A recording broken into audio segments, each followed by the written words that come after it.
Good afternoon, Minister. Minister, you recently announced a new sex and relationship education regime, which is to be imposed on schools and which parents won't be able to opt their child out of. Will you make sure that the new SRE curriculum covers identifying what constitutes abuse, why it's wrong, how to prevent it and what to do if it happens? Well, first, the member is wrong to say that I'm denying parents the right to withdraw. If the member has read the White Paper, she'll be aware that there are specific questions in the White Paper about how we tackle the issue of right to withdraw from such lessons. But I can give the member absolute reassurance that ensuring that our children learn about relationships and sexuality, they will learn about issues such as consent, domestic violence and what constitutes a healthy relationship, and where to obtain help if they find themselves in a situation where they are concerned about their safety. Thank you for that answer, Minister.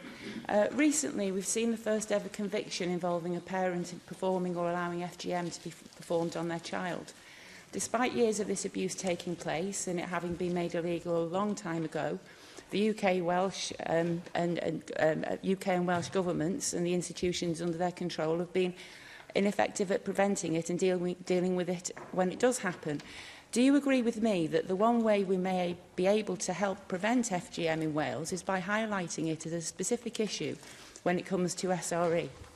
And a vague message about making sure people respect your body will not be effective in this scenario. It needs highlighting as a specific issue in its own right, doesn't it? Obviously, I do believe, female genital mutilation is a form of abuse, pure and simple, and it is illegal in our nation.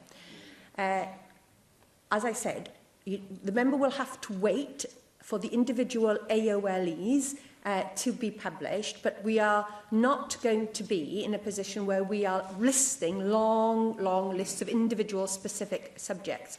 But schools, crucially, have a role to play in supporting, protecting and preventing female genital mutilation, which is why before summer recess every year, I write to all schools to remind them of their responsibilities and what they can do as summer holidays approaches, which is often a danger time for many of our female students where this process and procedure they may be at risk from, to actually remind them of their responsibilities, what to look out for, danger signs and crucially what they should do about it if they are worried about any individual child in their school. Well, I understand what you said about not wanting to come up with, impose on teachers a long list of items to teach. I understand where you're coming from there, Minister. But FGM is such a horrific abuse of a girl.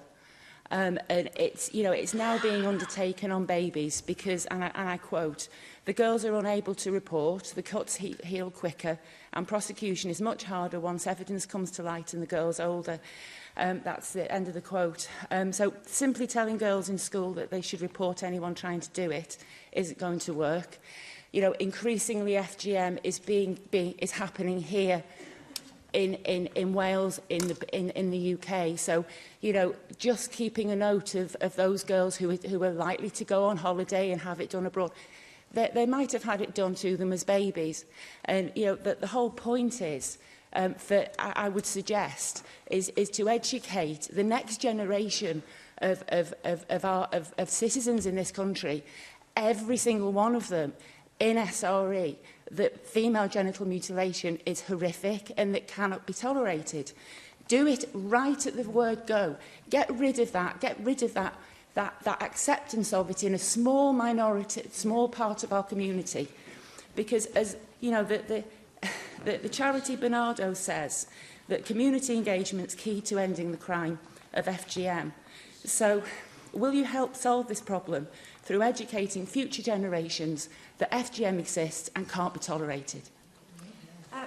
It will not be tolerated, and education has an important part to play in that, but so do many other agencies.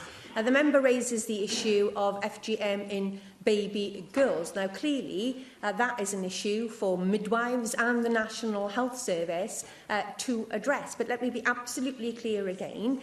Across the government, across all departments, We recognise FGM as a terrible form of abuse, and we will work collectively together to end it.